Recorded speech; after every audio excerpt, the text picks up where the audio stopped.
Hi guys, welcome back to another video. We have a Skoda Kodiaq here today, and what's actually happening to this thing when we drive it under load. If I give her a throttle, she's an automatic or DSG, under load at about 3000 RPM, it just pops into limp mode, goes dead, barely pull you up the road. And at that stage, weirdly, we have no check engine lights on, and one of my men who has been on it, and kind of, we were deciding to kind of stop at a point. I see he has some wires information wrote down there, and basically anyway, after a couple of hours he decided to stop. So I'm just having a little fast look at something, jump in, different train of thought, see what happens. The car is under warranty, so we're kind of in a catch-22 whether we're going to be going all guns a-blazing or just having a little fast look. At this point in time, you know, when you're feathering between the actual owner who wants you to stay at it for hours, days, weeks, whatever it is, just to fix it, and then you have the warranty garage or whatever that just wants it fixed as fast as possible. I believe this has been in a couple of places and has been in a dealers also, so hopefully we'll figure something out relatively fast. Fingers crossed. But anyway, what the fault, I'm going to go back to myself. The fault that I have is, I believe, a P2563, and I haven't got a huge amount of information. It's only running out of my head. I believe it's like a turbo actuator position issue, as in could the vanes on the turbo be getting stuck or something along them lines. My man has had the actuator off, and he has said that the vanes are free on the turbo, so we nearly have that put to bed. I do see then when I'm looking, he has colours of wires, turbo actuator, boost pressure, turbo position, DPF pressure. So I don't even know what. Is he maybe giving, I don't know what the colours are, but is he giving possibilities of what he's going to go after? He has done a little bit of testing and kind of stopped at a point. Everything was checking out and going down the wrong road. I have seen this before on another Skoda Octavia, but at this point today, I haven't resolved the last one. Circumstances made the man say, look, I'm not going to do it. But today I'm hoping we mightn't bring this to a head either, but I'm going to go and attack once more and just see, okay? Fingers crossed we'll find something. I have about an hour or so to go on it. That's what I'm going to be given on it at this point in time. Haven't even been given clearance on payment on it, but if I can get the car running, I'll be paid. That it. But if I don't, I'm probably just at a loss of that hour. But anyway, neither here nor there. Here goes. We're going to go and have a look and see what we find today, okay? Okay, fast code scan of VCDS. This has been driven and is in limp mode. At this point in time, you can see engine management has no faults. There was an engine change in this car. I'm presuming it's because the water pump failed in it, and I was told an overheating issue, so that's what my presumption is.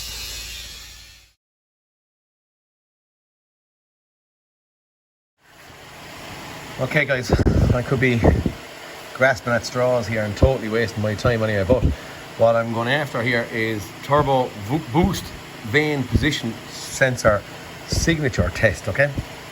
Now this is on an 18 Tiguan. I didn't have it for a Skoda Kodiaq, so this is what I'm chasing after. Now this is a pretty generic thing that a lot of lads would be adjusting fairly often, but my other lad has been at this and hasn't got any good of it. What I'm looking at here anyway is my voltage should be approximately 0.59 volt at idle and approximately 3.36 using snapped throttle position, okay?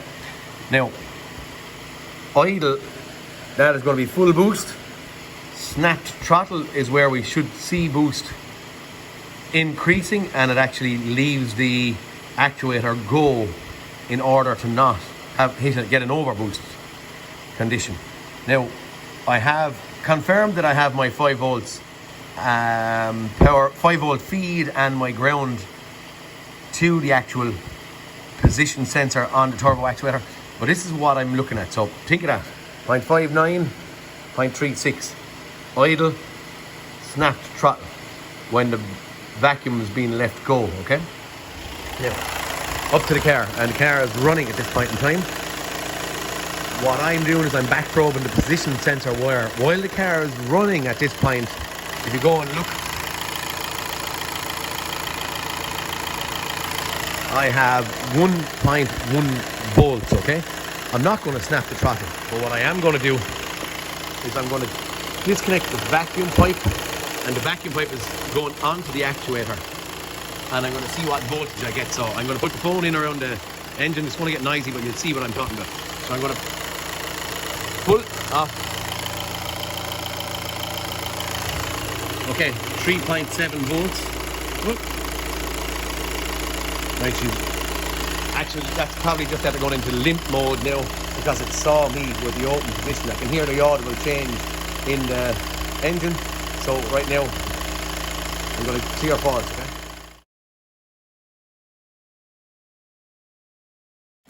Okay, I've come out and I've done a little bit of adjusting on it.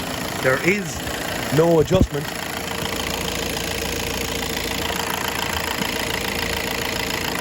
on the bar coming out of the actual actuator itself. You have to open up the 3 bolts that are holding it and move the whole actuator. Apologies for the noise again, but once you move them 3 bolts I can adjust them. Right now you can see I have 0.58 of a volt.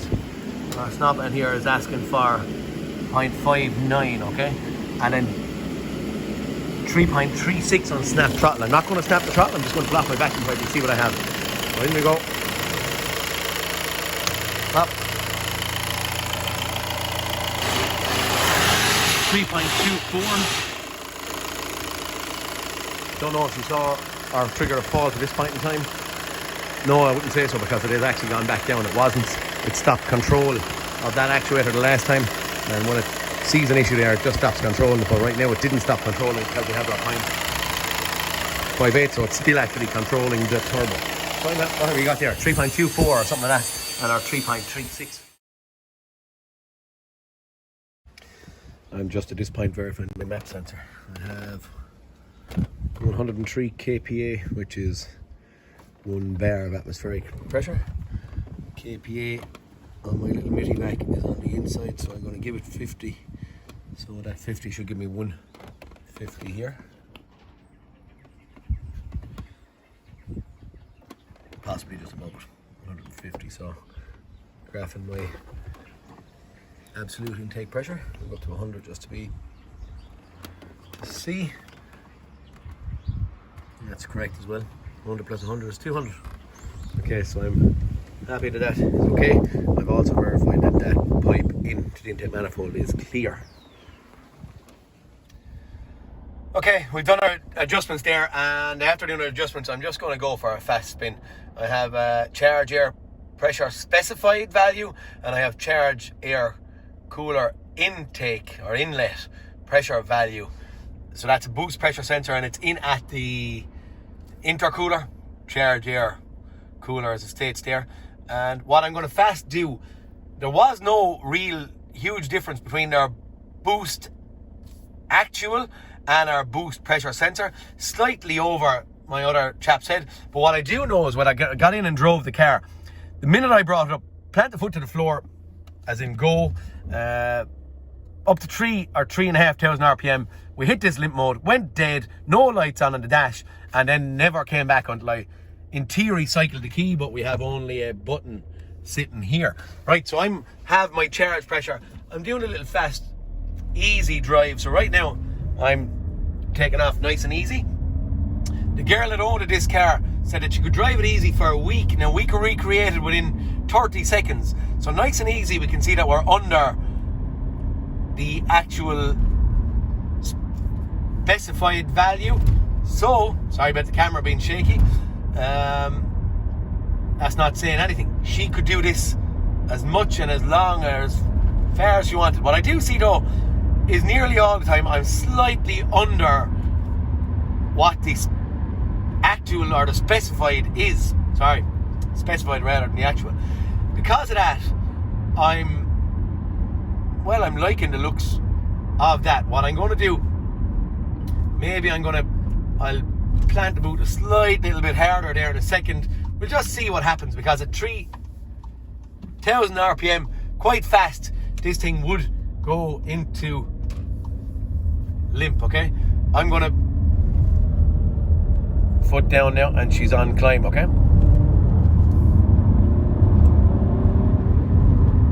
That's it, we're gone. It didn't work anyway.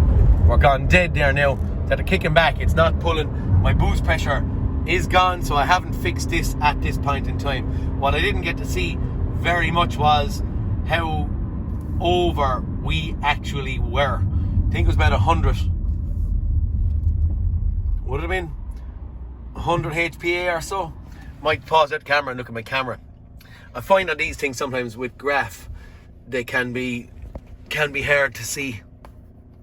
Maybe it's better than an actual physical number, but I just find that sometimes like I don't be able to make a huge amount of sense. And maybe we'll cycle the key off and on and try this once again. Or actually do cycle key at, and I'm just going to show you. And then go back. Fault codes. Sorry about the glare. Once it has done it, look, no faults. So we're getting this kick, as in no power, losing control of the turbo with no faults. Some of these things to be crazy, like it's, I don't know if there's something deleted out of this, or you'd be thinking that there's going to be some reason that this would kick up a fault code. God knows. Okay, some lads have been messing with software again or something. Anyway, for now, we're going to try and see what the heck is going on here.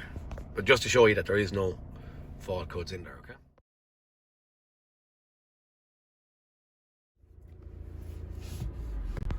I'm not getting very far, dare I say, on this yoke. Have it out for a spin. What I'm doing now, excuse me, what I'm doing now is just doing a couple of resets and stuff. I'm doing EGR resets and blah, blah, blah, thinking that I've done a low pressure EGR reset. I'm kind of trying to think, have no faults again. It's doing this limp mode after about 2,500 or 3,000 RPM, but it's test on it. Actually might do the manual test on the exhaust flap. Probably don't really need to know what I'm at. I'm just going to do every form of a reset I can do. Ignition and dashboard on, engine on, at idle. Okay, we're going to do this. We'll just see. It kind of runs through its procedure or process, and see they're not running. Oh, engage parking brake. Okay, right, we maybe had to do the handbrake interrupted by user, so we're going to go again, start, and just see.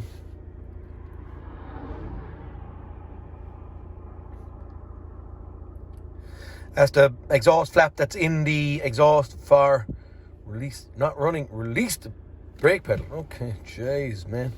Press accelerator completely. Release accelerator pedal. Operation in progress. Again, I suppose you don't need to be seeing this because it's not only that I'm after doing, again, loads of resets. I don't know if I mentioned earlier on, this has had an engine fitted, was boiling over. Intermittently, I'm told. I'm getting some of the history, but sporadic bits from the owner, bits from the garage that has it covered by warranty or sold it to the girl, and it was boiling over. Personally, I believe it was a water pump that failed. You've seen a couple of videos belong to me on them, but the garage told her to keep on driving. She kept on driving, and I'd say it boiled over, or in my terminology, reddened and got hot. When it got hot, you had to put an engine in it. I don't know if it like heat seized, or was it just a head gasket or what, I don't know. But there was an engine changed in this thing, and operation complete. The adjustment was successful. So all I'm doing is making sure that the likes of this flap are not stuck in a position and giving me a boost issue. Why am I thinking boost issue? I have been told that there was a fault code of P2563 stored in this, which is a boost actuator position sensor, but I've never seen it. So I haven't. So I don't know. I'm only just trying my best here to try and make this thing work out. Manual test of low pressure EGR. Let's go. All I'm doing is just running through all of these checks and our tests to see where it brings me, okay? I'll go to pause out of this crack and I'll show you. It's doing its stuff, bringing up the engine revs and stuff. I'll pause out of this and I'm going to keep doing it, and you'll see I'm actually out on the side of a main road, giving it a run, and I'd see what happens the minute I press the throttle. Within 30 seconds I'll know if this thing has changed, but I'm going to do every setup and adaptation and relearn that I can. I'm aware as well that I have now got the Mahal or the Male, whatever you call it, and I was using VCDS and I had the snap-on scanner out. I'll be grabbing everything.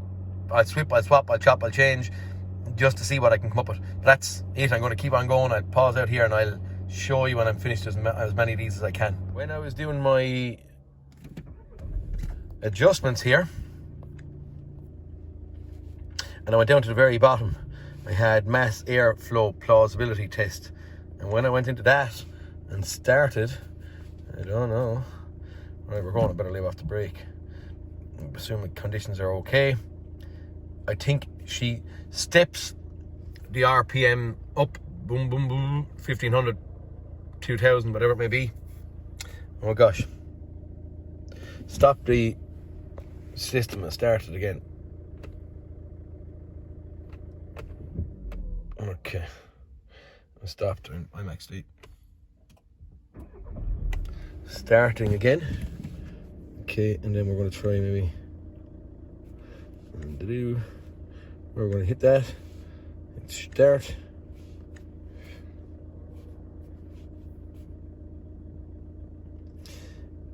Did it not run through it because it was gone into limp? Press the brake pedal. Because it was gone into limp, release the brake pedal. Press the accelerator completely to the floor. Release the accelerator pedal. Did it not do it because it was in theory in limp? Wouldn't go, but I had no faults. You can see I'm bringing up the engine revs there now. What I did when I done this off of camera,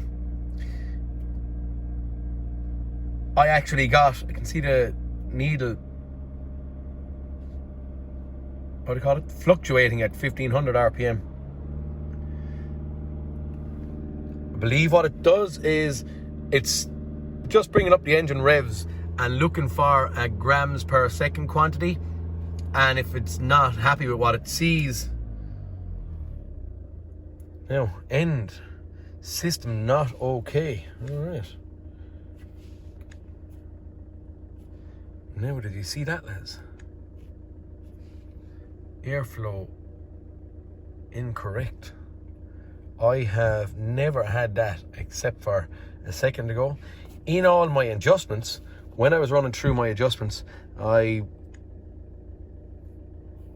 kind of went down. I think I done cylinder pressure sensors, relearn, low pressure, EGR, differential pressure. I didn't do anything to do these. EGR valve adaptation. I done them and they were all successful. But on my airflow test, what we've just seen here is a fail. Interesting. Get back. Little silly little test that I'm going to do, and this is out on the side of the road. Have a scan tool, but out on the side of the road. What I'm actually going to do is I'm going to disconnect an airflow meter. See if I get a fault code for it and what happens. If this thing goes straight into limp mode, whippy do. If she doesn't and it goes into default, will I have power? Will I bring this back without going into limp mode again? Or will it, maybe if it's in limp mode all the way along from start point, look, we're shatteracked, but it's only just a little test for myself. This might be a grass-fed straw, but can you see the smoke? After someone changed the engine,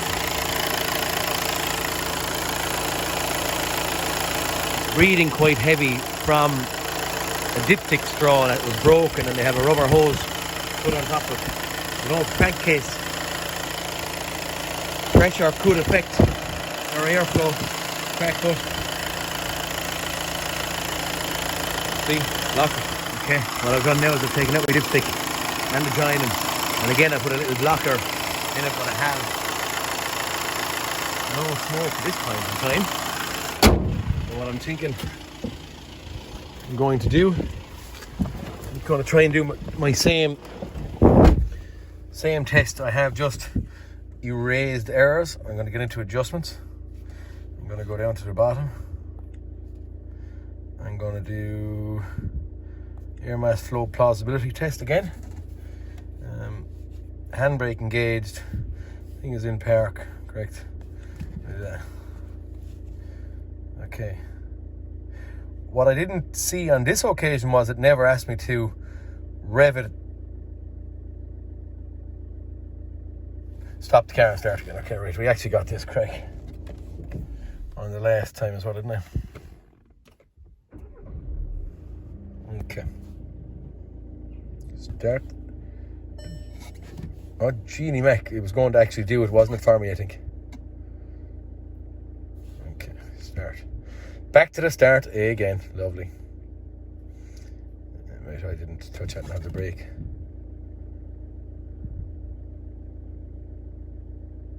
Press the brake pedal. Pressed.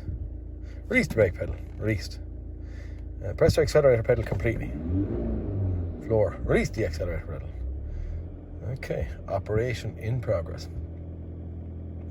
She's going to do her normal or her generic at this point in time. All I'm doing, because it's not, they're still doing that little hesitation there at 2000 RPM. Well, no, so it was actually 1700 RPM. Still going up. Operation still in progress. So you're going to be inquisitive to see, will I flag a fault code again? What was it, P0101? No, it still says end, system not okay. Right, so there we go. Completed successfully. And now we have our generic airflow gauge, or Z gauge is incorrect. Okay, right, super duper.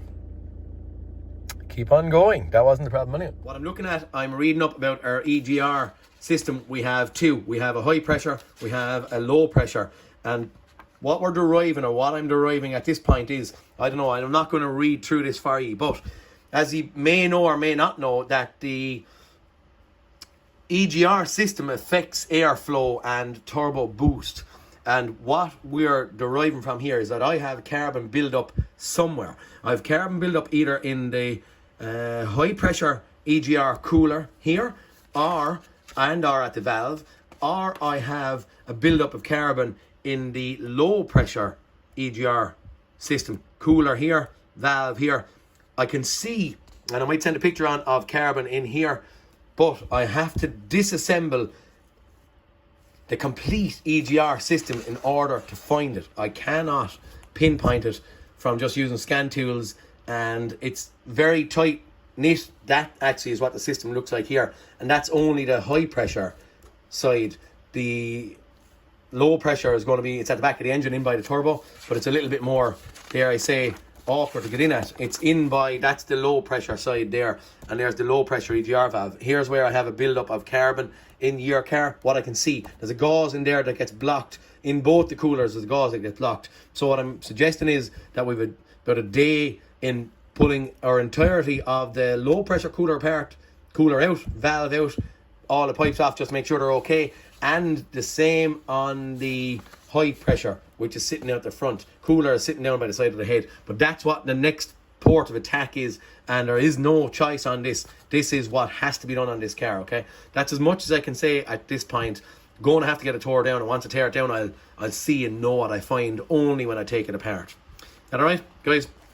Talk to you soon. Okay, pulling this thing apart. I was going to attack our EGR system. Maybe you'll be able to see a build-up of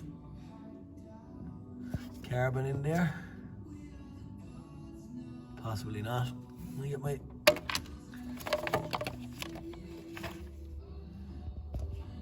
It's not really the easiest or the most feasible to see in here, but anyway, it's quite... Yeah, you can actually see it there, kind of blocked up on the left-hand side. And that's what I was going after anyway, but when I was getting in there, lo and behold, I'm taking out the airbox. The bottom of the airbox is plastered with oil. Horrible. When I was taking it out, I was saying, what's that? So then I can see in here where I'm plastered with oil on the oil cooler of the gearbox. And the bottom of that pipe, there's kind of a carpet on a boost pipe, and the carpet on the boost pipe is quite wet as well.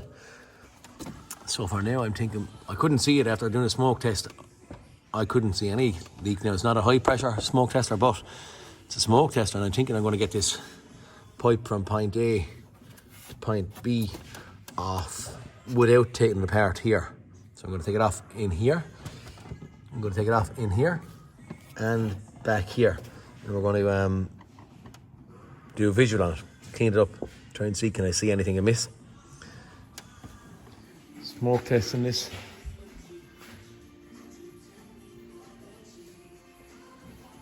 Piece of pipe that I have in hand, give it a wipe.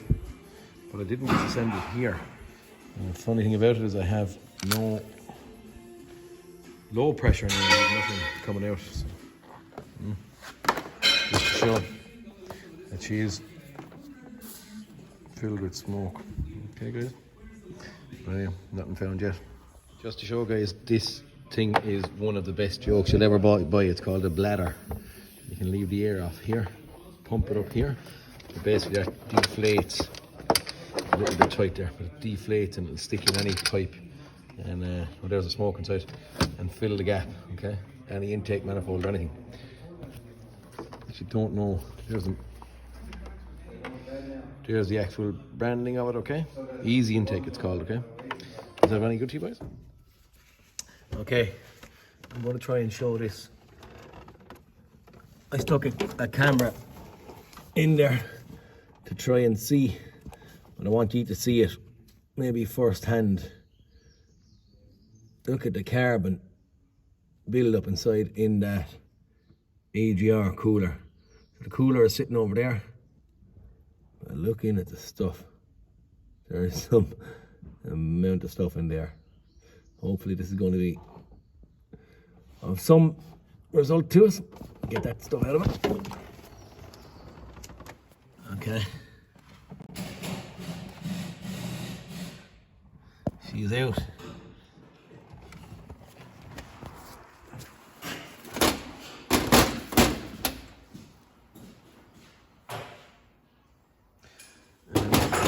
Locked as the night, the man says, huh? Alright, name of that, need a cooler. Let's see the way that's going to affect the running of it. Okay guys, as you saw, I got the back cooler off it. What I've also done is I've taken off the throttle body and I've taken off the high pressure EGR valve.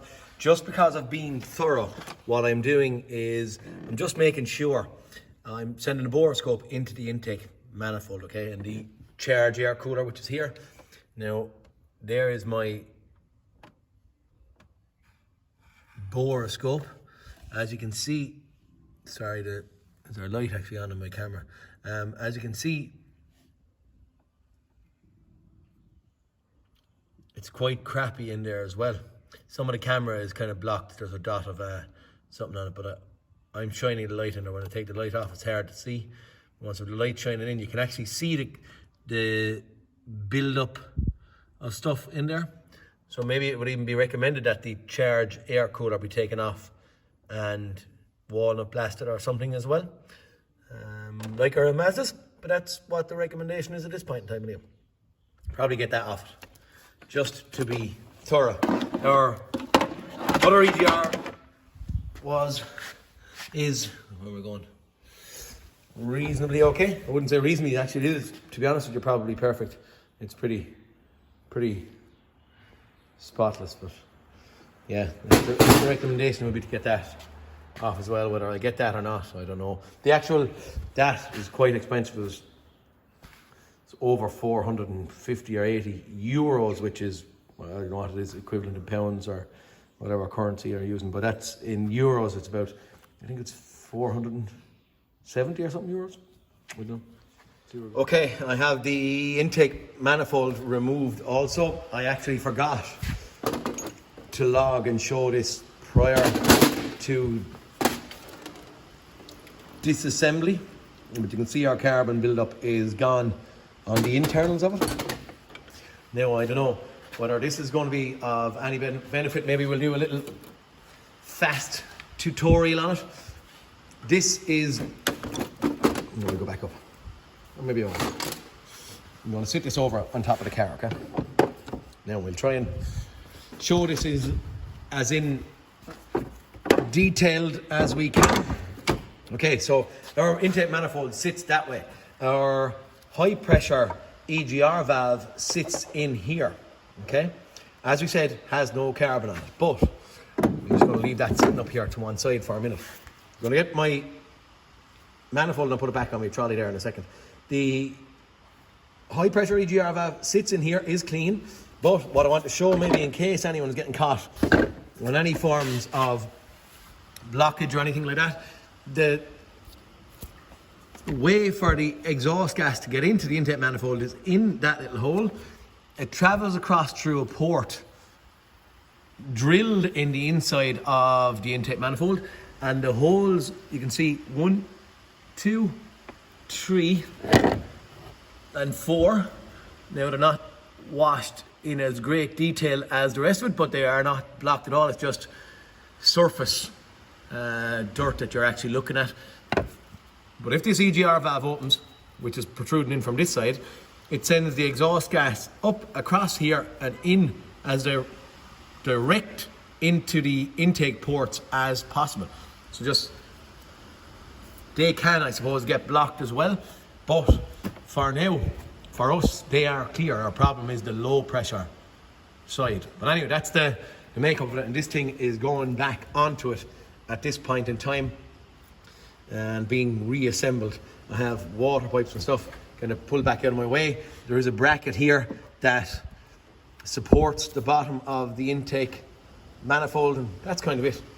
Going bolting it back together now, okay? Just a point when going back together, guys, the bottom bolts, as you're going to discover, are kind of a little bit slightly awkward. Nothing really crazy about them, but there's a bracket here for supporting the bottom of the charge cooler or the intake manifold. What I'm suggesting is that you put your bolt into the bracket before you actually do anything, because while I was squeezing the bottom bolt, the first one I was going to give a tighten to, I could see that it was pressing against the bracket and it was going to be hard to line up. So put in that bolt, little guide bolt for the bracket before you, and that's that one that's sitting here. Some of you probably won't put it in if you squeeze it up, but it's too awkward now to get in at the bolt that's on the other side of the bracket to adjust and move. So right now, squeeze that first, okay? Okay, at this point we have my EGR valve back on. Intake manifold is in with all the bolts squeezed in. I'm just reassembling here and I'm putting back in my water pipes, but what I did notice is I have this water pipe sitting out the front to do a 90-degree bend, but the hose doesn't have a 90-degree bend on it. And also, where am I going? This hose was sitting on and going to go in further with a 90-degree bend on it, so it nearly creased itself underneath. So I believe that I have this hose and this hose on the wrong way around. So it looks like this is after being routed wrong. I'm going to try and fish it in, and I believe this is going to be going up onto that straight joiner here, and then this one that's over here is going to go direct onto that one. I believe they could have been the wrong way around, but anyway, for now we'll get it in and try and get it routed as comfortably and as original as possible. And that's kind of it. Throttle body is going to go on now. See where we go from there. Okay, it mightn't look a whole lot better, but to me it feels better. Our water pipe that was wedged out here is back in where it should be. This one is sitting back in that bracket. I've straightened that little pump bracket here. It just all looks a little bit more comfortable. There's a kink on the pipe up the top. That's kind of at the straightening out. And yeah, that's starting to clean up. At this point in time, maybe for our EGR cooler to start going back in. Okay guys, I have the new EGR cooler going in. I'm actually just sending in the bolts on the EGR cooler. Now for getting to see that it's upside down, but I have the bolts sitting in there. I sat in this one.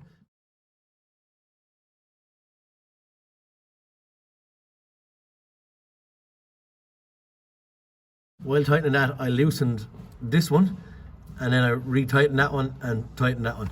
And the bracket, or the clamp, maybe it's going to be hard to see at this point in time. The clamp actually that sits in and around, maybe you can see it from out there, that little bracket that sits in there, that's on. And I'm after connecting up 1 or 2 water pipes there as well, okay? I get that squares up and I get in the pipe that goes between them. Okay, cooler pipe on, connections on the EGR valve and EGR valve tight. This pipe, I just have to put it back in and get it in 1 or 2 little bits of batteries to go in and give it a drive and see what the story is. Guys, while filming these things up at coolant, we have a yoke for sucking the air out, but I'm going to tell you straight and fair that I don't find that, even on this type of a system, cooling system, I don't find them too effective. Because what we have, one, the mechanical water pump down here, but we have a sleeve that sits over that impeller on the pump, so it doesn't actually work while cold. Okay, so right now this is not working.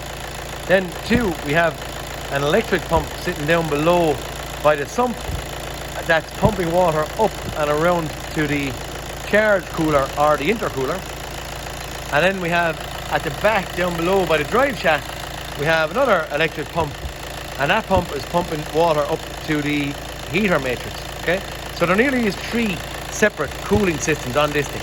You're in the trade and you're doing this for someone and you're throwing it out and after losing a lot of water out of the yokes.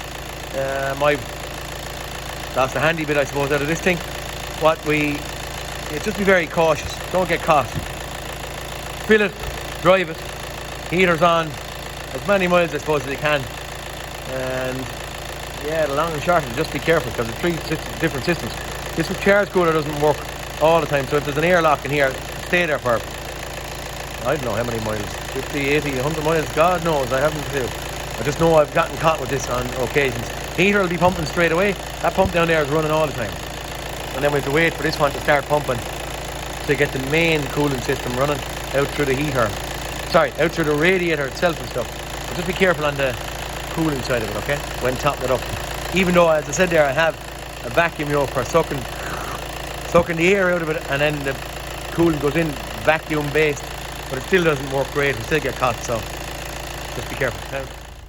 Okay guys, we've been in here and I've just cleared a few foil codes out. They're putting her back together, and what I've been doing, just took her out for a test drive, and while doing a bit of a test run, I'm actually just getting a feel for it and seeing what it's actually like. And for the first time since I've actually been in or driving this car, we can now, so I was getting my limp mode at about 2,500 RPM all the time. So that's foot to the floor, well, relatively foot to the floor again. But I'm getting no limp mode at this point in time. Okay. That's the bonus anyway, that we can, can drive it without any limp mode happening to me. Sorry, the sun is shining down. I don't know what I'll do, and I'll show you maybe, is I'll do a test. But Whitby do stop start, I think was working all along, has just stalled out itself there. That's me actually making it start, okay? Maybe we'll go in here to adjustments. We'll just see. What were we getting? We were actually finding or getting a fault on our airflow meter plausibility test. This is where we were kicking or getting a blip in our preliminary conditions. Ignition is on, engine on at idle, gear in P, we're in P, parking brake is on, car has decided to turn off the army now again. But anyway, here we are, we have the prerequisites or the preliminary conditions met. we're going to do this and just see. I think it gives me a bit of instruction if I can remember what way it was. Do I leave off the brake or something?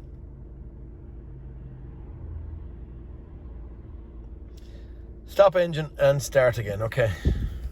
Press me button. Here we go.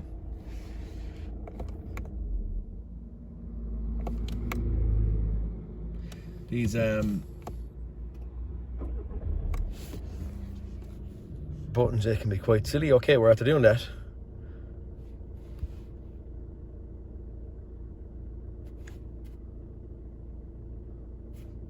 Okay, right. Well, I think that was just me actually being silly, Billy. I don't know what the heck. I don't know. We have everything kind of. Let me leg off the brake, maybe. Did it ask me to leave the brake off originally or what? I don't know. Press the brake pedal. Release the brake pedal. Press accelerator pedal completely. Release the brake, or the accelerator, sorry, pedal completely. Okay, we're running through our operation in progress. Okay, it didn't do that to me there a second ago, but I probably missed something. But if you can, which you're probably going to see because this is going to be relatively short to ye but long-winded to me, it was on this that we were failing and we come up with not pass. Now my boost issue that was happening here around that speed, that's not me doing that now, that's the Scantiel doing that. I don't have the brake pedal, or the accelerator pedal pressed, is not happening now, which is of bonus. But is this thing going to operation completed, end, system okay, wee-hoo. Adjustment completed successfully. Yay! That was the problem that we couldn't get rid of, and as we said there already, it I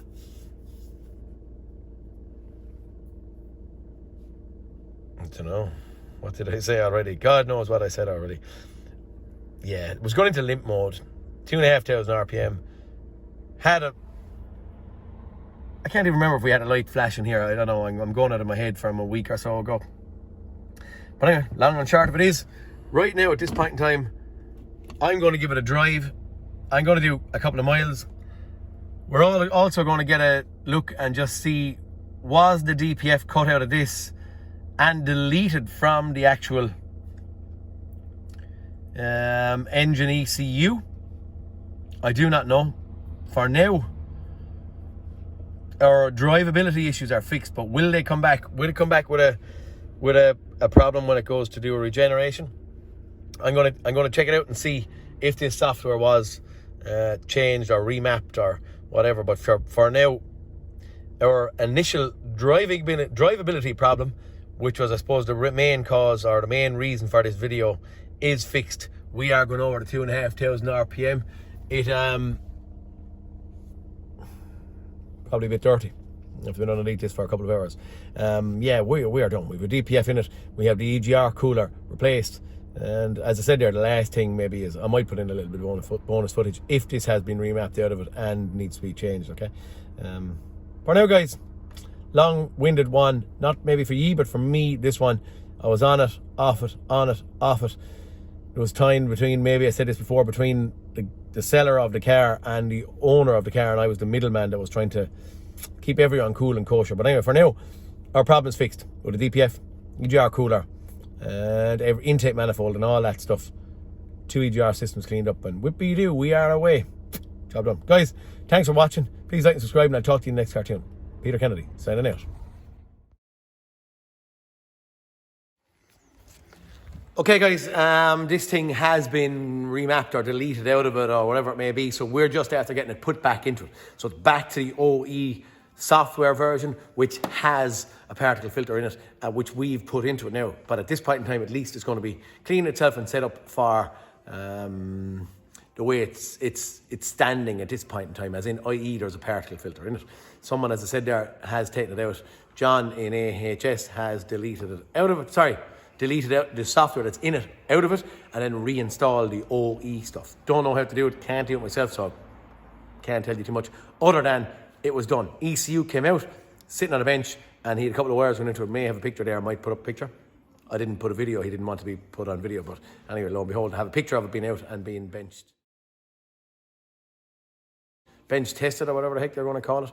The only thing, I'm after driving it now and down the road, and everything it seems to be doing what it's meant to do. Car is driving the finest, low limp mode, everything's happy, no lights on dash, no faults after 30 mile or whatever. He's about 25 miles from me, so he went up with no faults. He done his reflashing on the ECU or whatever you want to call it, and then it drove back down the road the finest. So at this point in time, I'm relatively happy stating that this thing is done. Now, the only thing that I am not happy with as well, and it's nothing to do with me, with the work in theory that is on the car because of the engine being changed, is in looking, when I had this AdBlue injector out of it, I look and we have a tie clip on it, but when I was putting it together, I could see that, something like that, and I was like, what the heck did I do? So I look in, and lo and behold, the actual clip for holding that into place is broken. They have put a tie clip around, holding it onto the actual plastic pipe or the cooler pipe that's underneath, sitting around it. But this, I believe, from what I know, I'm doing an AdBlue training course with Dave Massey, was on the 30th of April. I think that had been pushed to the 7th of May at this point. But I believe that these carry about 50 psi of AdBlue pressure in there for when the injector is going to open. So if it does, and it is, and everything is back working right, it might have been deleted out of it prior, but right now it's back as it should be. So if this thing goes and tries to work, we're just going to blow this off it. So what I don't know, I'm going to try. This is probably not going to be the easiest thing to do. The AdBlue injector I got in my particle filter,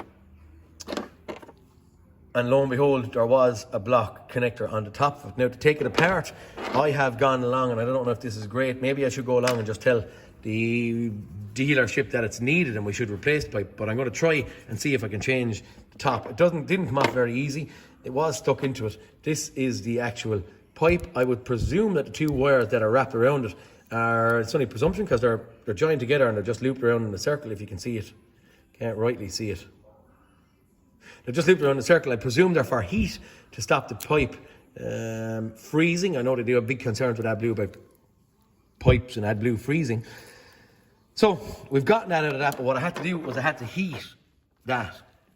And then it snapped a little bit off the pipe, and I just put in a little drill bit by hand, and I pulled out the little guts of a pipe out of it. Now, I'm going to try and get that onto that. This is something that I'm going to probably do off camera, and hopefully I can go with a hacksaw or something to try, and I'm going to try and damage the outside of this and protect the pipe to get this back onto it, and then we'll use some kind of adhesive to keep it stuck together. That's what it was at when done with it day one. So hopefully this will work. But that was or is broken, and that is the way that it should actually look. Okay, that plastic, I have that plastic piece taken off and all that of that. This was cut, as we kind of saw with the lad giving me the particle filter, but I have this connector now. Hopefully I'll be able to make it work. Okay, I was able to get it off without damaging my pipe.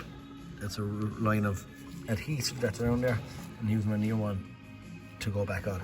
Okay, fingers crossed it'll all work out.